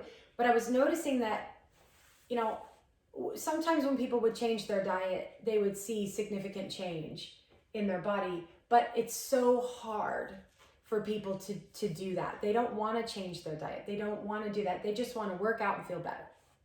And it's like... And what happens, you work out and you feel better, and that's great. Until you have a really bad day, week, heaven forbid, whatever it is that happens to you that pushes you, and you hear a feeder mentality. You're watching TV and you see the pizza, you see the whatever, and you decide, and boom, it's all back in, and all of that willpower and all that hard work. And I have noticed, and I have witnessed through all of your clients, all of the testimonies, it's always all the same. I used to be this. I used to do this. I'll raise my hand. I used to do gymnastics. I used to play football. But for them, they used to be in this shape. They used to and then here they are. Now the ones that have had some serious problems that like stroke and all that. Yeah. These things, that's not what I'm talking about. No. But the ones that But the fix is always the same. Right, no right. matter the level of degeneration in the body. Right. But we always are on that precipice of falling backwards into the demonic side, the depression, the oppression, the anxiety, the fear, the worry, the doubt, the stress, bad marriage, whatever the case may be, losing your job, whatever that stuff that pushes that. But unless you are willing to accept the self-pity, the spiritual aspect, I'll get to that's a good way to segue. Yeah. The spiritual aspect, the emotional relinquishing to him, that kind of stuff, you're going to end up back there. And so you were asking me about self-pity. And one of the things that I've always struggled with, I didn't understand, was self-pity. And we have a mentor, and part of that mentorship was explaining and exposing how self-pity works and who, self-pity is a drug, and like all drugs, they can be masked. So as parents, we would put the cough syrup into the orange juice, or the children's Tylenol into the orange juice to get the baby to drink it, so that the baby would drink it and not know that it had got its medicine. Mm-hmm. Otherwise, the baby doesn't know it's not going to drink like it. The food industry. So we know that it's 100% correct. And we know that they're going to mask all of these chemicals. And when you go do the research and you learn what carcinogens are, and then you say, wow, a cigarette is a poison and it's got carcinogens in it, and it's got the same kind of carcinogens or deadly carcinogens in lunch meat as in meat as cigarettes. But we've got people telling you, don't smoke these cigarettes because they're going to do this, or they can, or they may cause this and that. But we're not saying that about the meat industry. You can watch some shows, you can watch some docuseries, you can go do the research on your own, online, YouTube, and you can find all of that information that exists out there, that they've got the scientific proof, not studies, proof. And it's there. You have to go. These addictions are going to be fed through self-pity. And that's what self-pity will do. Self-pity is very sneaky and says, okay, you give into it, and it makes you feel better, gives you that warm, comfortable feeling of self-sustainability, because that's what self-pity does. I can go do this. I can be this person. I can eat this. I can watch this. I can say this. This is my opinion. And since it's my opinion, I have a right to say it. That's all rooted in self-pity, because eventually you're going to understand the difference between self-pity and love is going to go, no, I can't say that. I can't go do that. I can't eat this. I don't want to leave my wife without a husband. Yeah. And if I keep eating this, vice versa. And if I eat this, I've seen the effects of it. I don't want diabetes. I don't want high blood pressure. I don't want high cholesterol. I don't want heart problems, whatever myocarditis is, or an enlarged heart. I think that sounds cute when you say, oh, he's got an enlarged heart, he's got a big heart, but that's not a good thing. You don't want a fatty heart. And so when you start wrapping your head around all of those truths, you start to realize self-pity is the thing that has you doing what it is that you know you shouldn't be doing. If you want to go eat, eat. I'm not the person to tell you don't do that. But if you're feeling at all convicted about what you eat, then I am going to tell you, whether you can admit it or not, that's God telling you don't go eat. And those convictions, if you are a believer, if you are a follower, and you do read your Bible, Paul tells us that if you feel a conviction and you ignore the conviction, then you are sinning. Now, we're all sinners, so I'm not judging anybody on that. I'm simply pointing you to the truth of where it says that. And I have struggled that mightily for my journey over these 8 years. I had no convictions of looking at half-naked women on my phone when we got together. Not at all. Why? I'm not doing anything until I did something. And then that's a problem. But just look, that's okay. There's nothing wrong with that until my wife says, you know, I'm really not okay with you looking at some girl's body and liking it, even if you think it's harmless or that it's okay. I'm not comfortable with that. And then that starts to kind of bounce around in your head a little bit, and you go, well, why am I looking at their bodies? Why am I having this drink? So you're at the bar, you're sitting there, everybody's laughing, drunken, one of your buddies falls off the chair, or they're puking in the parking lot, or you're dragging them home, but you're sitting there and one day you were going, why am I getting another drink? That's God talking to And you. that started happening to you before we even met. Yeah, I woke Drinking. up, one just literally made me a drink one day. Yeah. To drink with my pops, and literally I heard in my head, why are you making this drink? Why are you having that? And I didn't know that was God. Or you'd be somewhere where you really shouldn't have been. Yeah. And he would say the same thing. Mm-hmm. But he didn't know it was God's voice. No, I had no idea that was God. Yeah. None at all. I just Why knew. am I here? And I would leave for the most part when it would be like I would want to leave. Sometimes I didn't. But most of the time, it would be, okay, it's time for me to go. I almost killed myself doing that one time. That I heard that, and it was time to go, and it was late, and I'd been drinking, and I wrecked the car. It almost killed me and another person.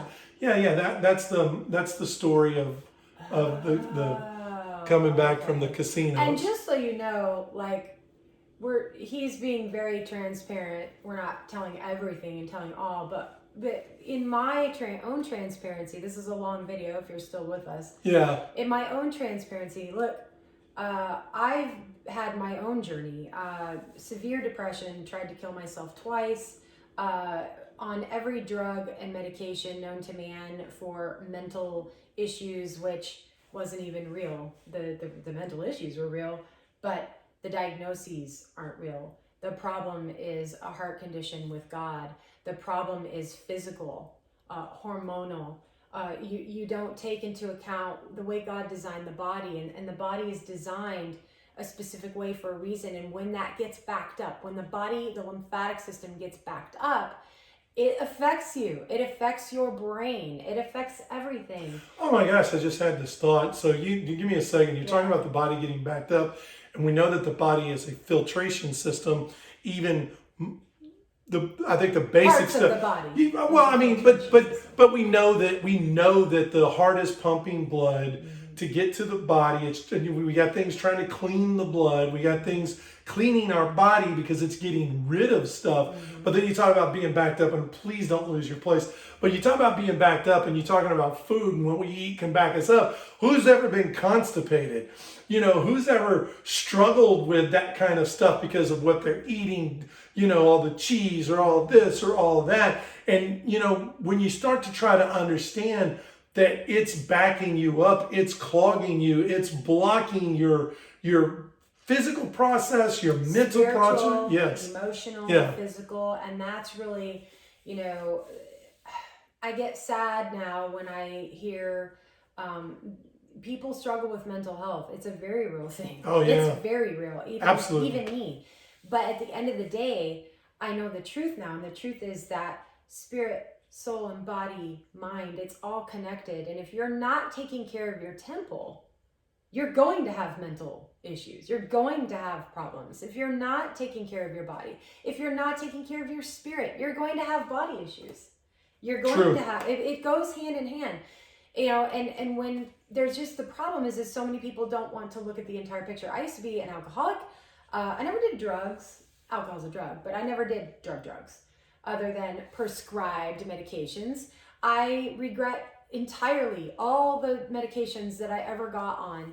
And I'm not saying that they don't have their place. They do. Certain medications at certain times are important. Doctors are important. Absolutely. They're wonderful. We need all these things, but really I wish we could see holistic and Western marrying and coming together as a whole to help the world and help everybody and work together. But at the end of the day, I had my own vices. I've said it on another video. I would eat Chef Boyardee, put more cheese on there, but more sauce. I would eat 8 scoops of ice cream with all sorts of toppings, drink until I'm wasted. You know, and this was every night. This wasn't like once in a while. So there were bad times in my life where I had a very unhealthy lifestyle. I no longer struggle with those things, which is why I wanted Ed to come on and talk, because actually now that I'm detoxing, I'm struggling more than I have in a very long time, because I've given up so much food. We would go out and I would enjoy my large quantities of meat and potatoes and French fries and salad and, you know, and I would, or chips and salsa on occasion, but that's been a long time since I've really done that. But, you know, like I would eat my bad food. I'd have my cheat days. But here's the deal, guys. For me, and I want to talk about this with you, what you feel. For me, the cost got too high. And I started to see, okay, I'm in my own pain and I'm in my own unhealthy lifestyle, even though I'm literally living a healthy lifestyle, but I'm still unhealthy and I can't figure out how to get healthy. And that's what took me back to school. And so now that I know the truth, I'm on the journey to get well. And that's why I want to help other people, because it's not fun to be unwell. It's not fun for your body to be sick. It's horrible. But the truth is, there will be plenty of people who would rather stay there than go through what it's going to take to get healthy. And that makes me want to cry, because it's hard to get healthy, isn't it? It's hard to give up and relinquish yourself entirely to God. It's hard to give up the yummy foods. And we were at the Comic-Con this weekend and I'm working and I'm watching this dude. He wasn't a healthy guy, unhealthy guy. Just by looking at him, you know, he's eating his French fries. And I'm just like, you know, and I'm just like, oh, you know, and the whole fat and happy thing. I'm like, and for a split second, I thought, maybe I just need to be fat and happy. And just like, if I, you know, the mentality of, well, if I'm going to die, I'm going to die doing what I like to do. And I get it completely. I get it. When I look at foods, sometimes I'm like, oh man. But the truth is, when I ate that one meal, we went and had Damasi's, which I love. After my 18 days of detox, we had Damasi's, and I felt like absolute beep. And it threw me so far out of the detox that I had to start completely over. I was in severe pain. I'm only just now 22 days getting to a place where I have less pain. 22 days. Seriously. It's also a mental thing. There's been a lot of stress, and I've had to kind of work through that. And so mentally, this is not just a one-stop shop. You have to address everything. You have to address your heart, your emotions, your spiritual walk with God, your diet. And I know there's so many people out there that are like, well, you're just too extreme. You know, meat is supposed to be eaten, and that's fine. If that's how you want to live, cool.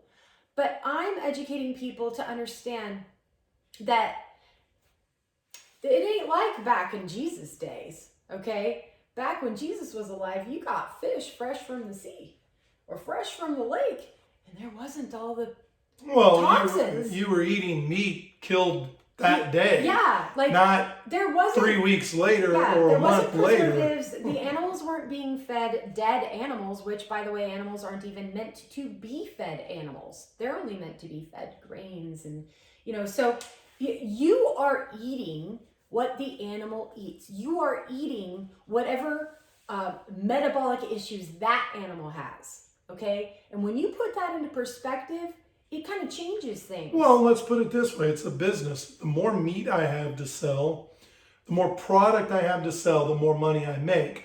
Now, I can only raise so many cattle. I can only raise so many, whatever it is, chickens. I can only breed so many. So how am I going to make more money off of more product? Bulky. I'm going to steroid them up. I'm going to get them bulky. And what do we do when we go to the gym? Or what do you do when you go to the gym and you see these?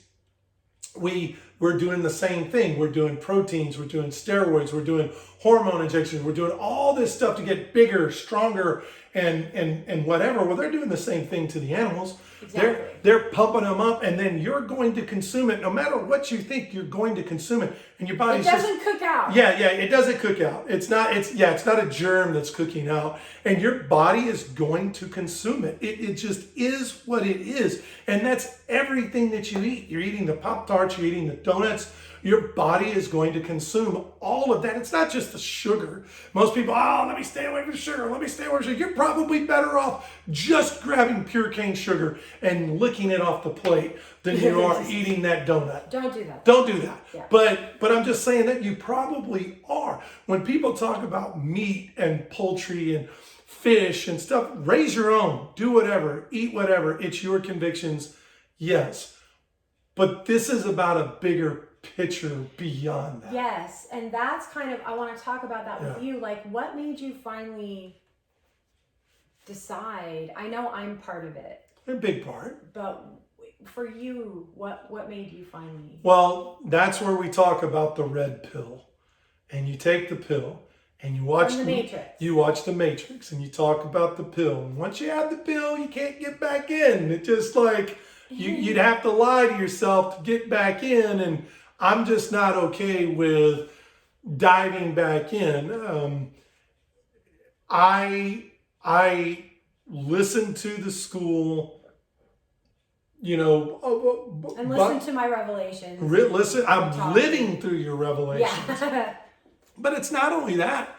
I am living through, but I'm eating this fruit. Yes. Okay, I'm consuming a lot of fruit. 80% fruit, maybe 90 at this point. 80% fruit with some vegetables, but it could be more. It's a pretty high percentage at this point.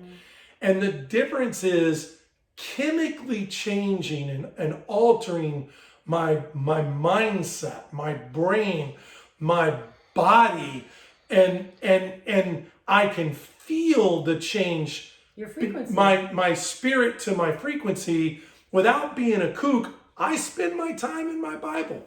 I spend my time seeking Him and praying to Him.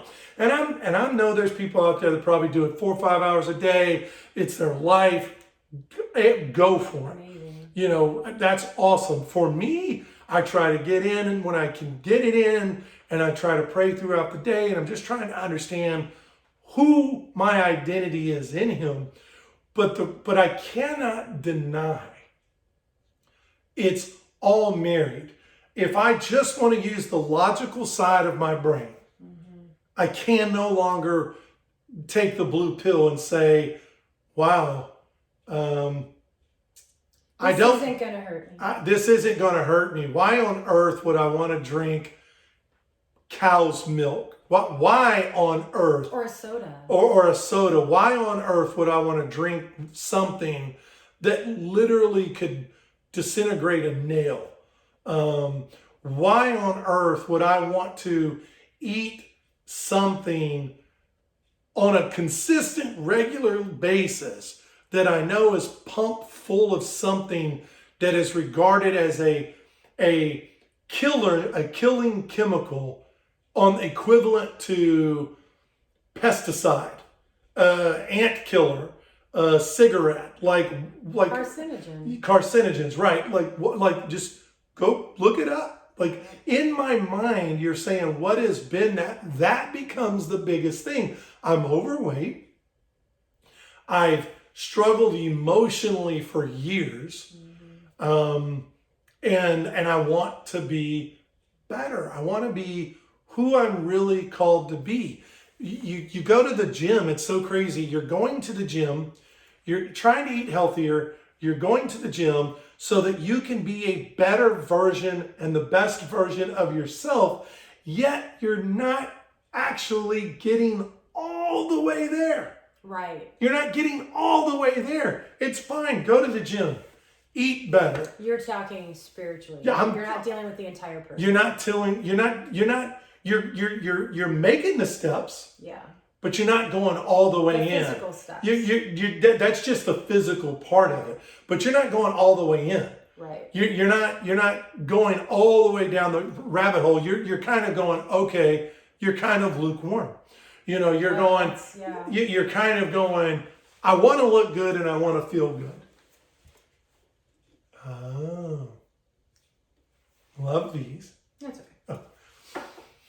Give me a second, boys and girls. Calling. Man, I love that stuff. And there's just too much proof. There's just too much proof. You opened my eyes with the essential oils, with the video that we did on the toothache that I had. I had that thing. It was so bad. I used essential oil spraying on it for 2 years. That tooth was bad. Separated. Yeah, for 2 years, that tooth was bad. Yeah. And I never had it pulled. And when we were separated, I finally run out of the oils. I finally make the decision. I go get it knocked out. It's got a cavity so big in it that there's barely any tooth left, but it wasn't abscessed. It wasn't infected. The essential oils took care of a bad tooth for 2 years until I stopped taking the essential oils. Then it got so bad it hurt all the way around my head. I decided to go have it knocked out, and you're looking at the tooth and you're just kind of going, wow. And I was a believer before then. Already a believer. The oils just being able to soothe my throat with them. Like you would be stressed and have anxiety, and you would have these throbbing headaches, and the smell would just be like, oh my gosh, almost like a massage. And you can't deny that kind of stuff. That said, there have been times where there have been things that really, I think with diet, I don't know what's been the most, but there have been things that I've delved into, and I think he, has struggled a little bit with like, okay, you're getting a little over the top, this is a little much. I'm just not, you do you, I'll do me. Oh, definitely. And it's caused friction, but I just tried to be like, okay, and I pray that God would touch his heart if it's something that he wants him to do. And here we are. This is for me a dream come true. I don't know, but I'm still in the thick of it too. Neither of us are out of, we're both changing our lifestyle. I haven't officially made I'm never gonna eat meat ever again. Oh, I've not said that either. No, but it's it is becoming clear to me that I don't know how I can go back. I just don't know what I need. I don't know, down the road, do I really need to go eat this? Do I really need to be this way? And where do I really want to be? How developed in my own identity am I to where if I choose to sit down and have a meal like that, it's not controlling me. Right. And what doors am I opening with that? And again, do I really need to do that? And it would be like someone saying, well, I have a glass of wine maybe once a month, just as my, and I don't struggle and I don't think about it. I just know that I've got my glass of wine, but I'm doing this and I'm doing that, and I spend my time in my Bible, and I'm eating my fruits and my veggies, and I go hug my trees, and whatever God takes you on is where you need to be. If you change, I can't imagine you changing to eating, I'm going to say fruit. I understand a lot of people are raw and they like to say, well, I eat vegetables. I'm eating all my vegetables. That's great. Eat your vegetables. I'm talking fruit. Right, because vegetables in nature are actually acidic, whereas fruit is alkaline. Right. So fruit in its natural state, based on what I've learned from you, is We're not talking about, oh, citrus is acidic. We're not talking about that kind of acidic. Yeah, what it does to the body. We're talking about what it's doing in the body, what your body's having to do to fight to digest it, filter it, turn it into the things that you need in order for you to survive.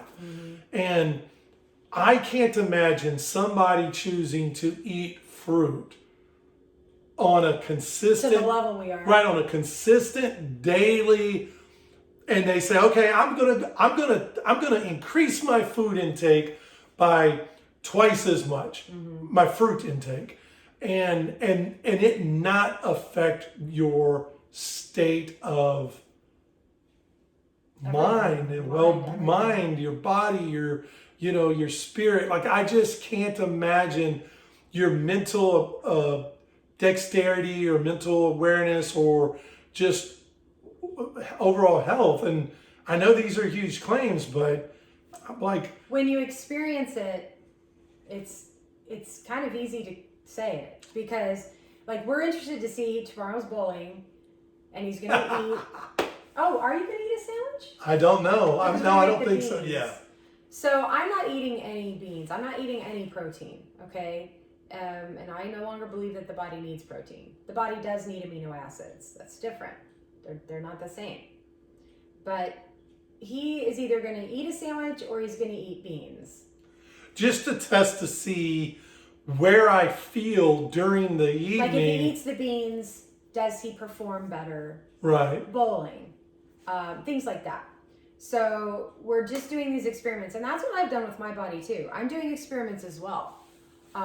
I honestly, if I only eat fruit, I feel so much better. But do you know how hard it is to be a fruitarian, to only eat fruit?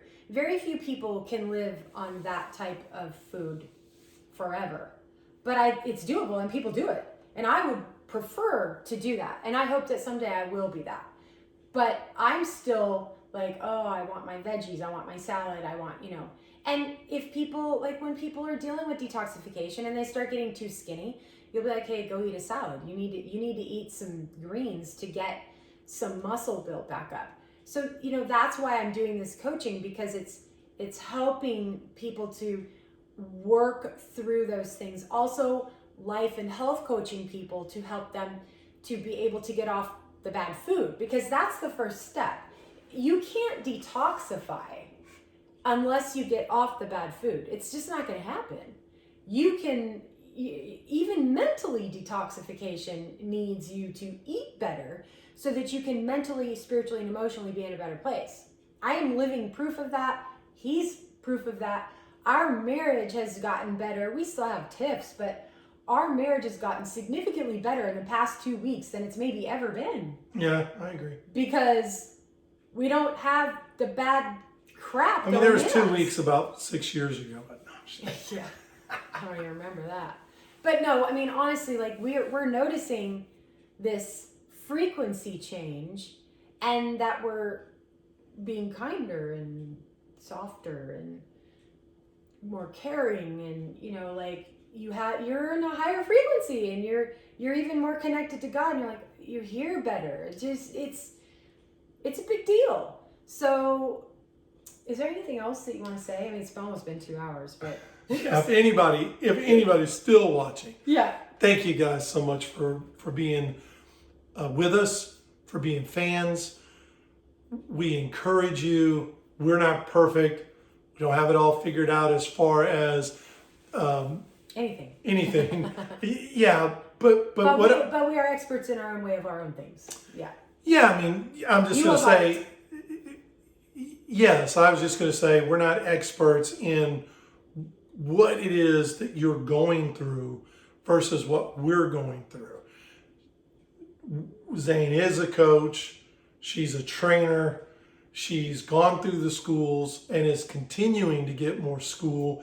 And this is who she is. And I'm grateful for that. And I think that there's a lot that we can all learn. And all of this information is really out there for you to go find, to maybe validate. If you have more questions, feel free to reach out to Zane, and she can point you down some other books or literature or videos that just showcases, here's the truth of it.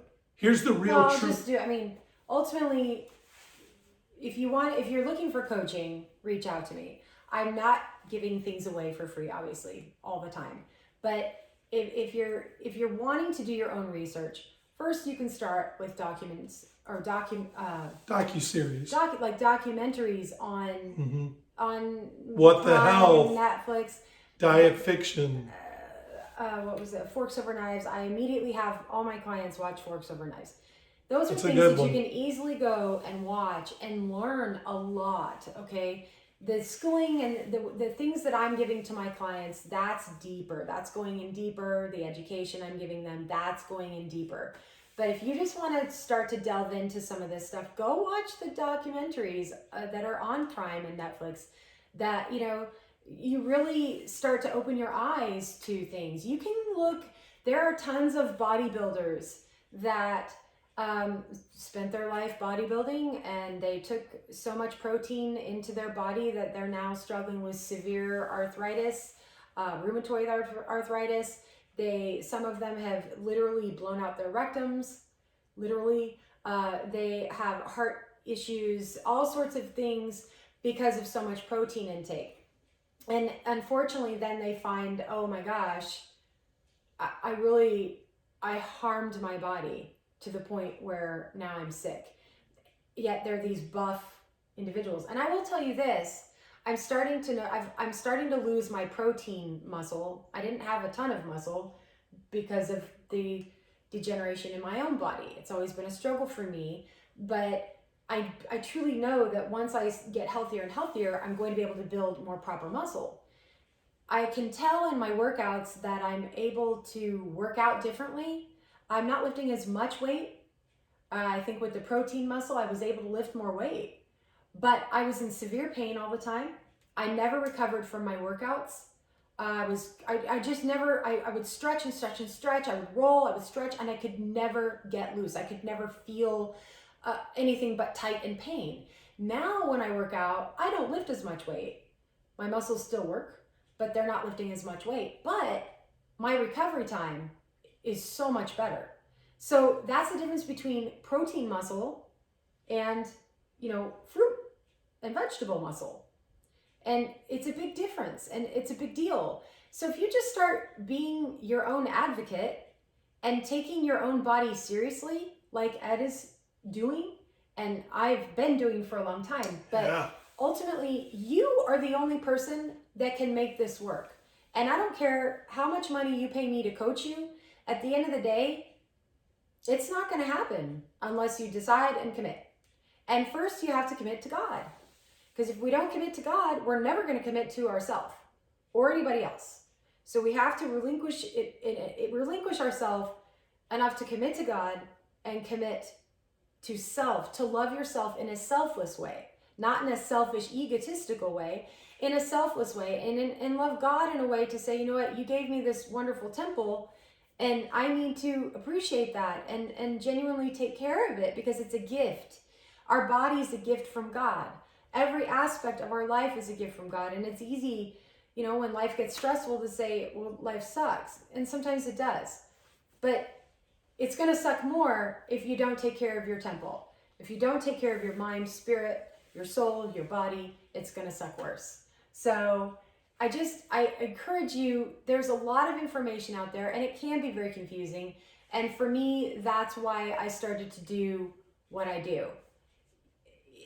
I want to help people to learn the truth. And that's where people paying me comes in.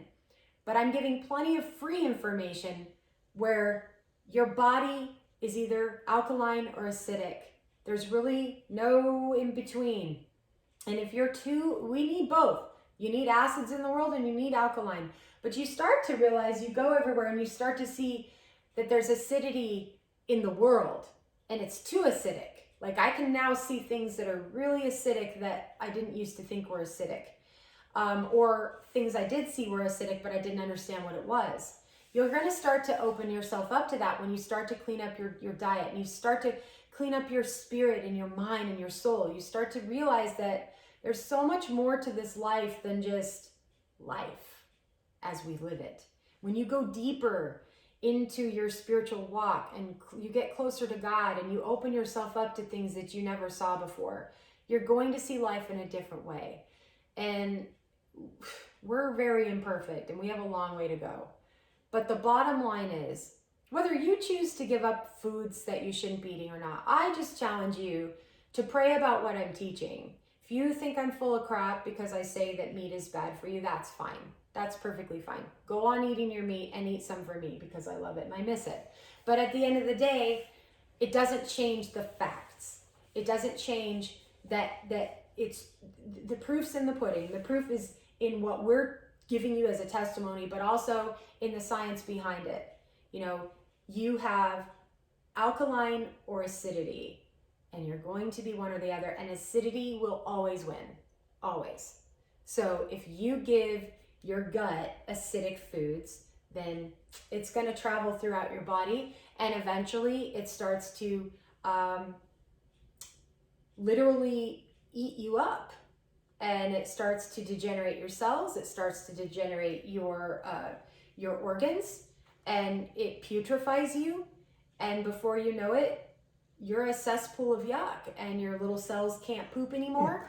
And then you start getting backed up in your lymphatic system, and that's where all dis-ease begins. So, you know, if you want to coach with me, I'm here for you. If you don't, go, like he said, go watch the docu-series, go watch these things, do your own research, you know, but have an open mind, because that's what it's going to take. You know, a big guy from Texas that's not eating meat anymore is a really big deal. And it's, I mean, other than the once a week, it's not to say he never will again, but he sees the value, and maybe you will too. Yeah, I don't know. I don't know. I mean, I'm not doing this just as a hobby, so we'll see. No. But thank you guys so much. Yeah, thank you. And, you know, I try to answer, people reach out to me with questions, and I try to answer to the best of my ability. I know not everybody can afford coaching, and I understand that. So just take in what I say on these videos. That, you know, we do appreciate you sharing the video, you know, and liking and subscribing. Where's that button? Yeah, right wherever over the button here. will be. Because obviously this helps us financially, yes, but also it does help the truth to get out there. And if you're on the fence, pray about it. Maybe you think what we're saying is full of crap, and that's fine, but maybe you don't. And if you don't, I encourage you, go read, go find out. There's so much out there to learn. There's stuff all over YouTube. There's going to be stuff that's in agreement with what I say, and there's going to be stuff that's in disagreement with what I say. But marry yourself, spirit, soul, and body, to God. That's first. And then start to make your changes. Eat more fruit. And as you eat more fruit, remove processed foods, because that's going to be the first step. Anyway, thank you for being here. Thank you, Ed, for everything that you've shared. Oh, thank you for having me on. Yeah, I think it's a big deal to come here and tell all your stuff. It's not easy to do for us to sit here and say. So, you know, thanks for respecting that. And we'll see you guys next time as the journey continues. Yeah. Bye.